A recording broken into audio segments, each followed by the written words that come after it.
What's happening, Panda Nation? Peter von Panda here. Now, I wanted to replace my old massage chair in this office with something that I could sit in, lounge in, and sleep in. So I got this. Push it through and then let it fall back down. And now I can push it all the way in. Ooh, so clean.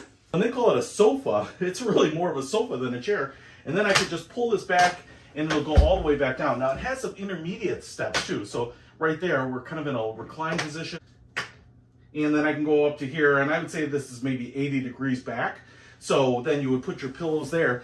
And now what the really cool thing about this is I can just pull out this bottom, just like that. It pulls out like a drawer. And then there's a little tab here, and I can lift this up and pull out this bottom cushion. You can see how it articulates up. Drop it in place. Look at this! Dude!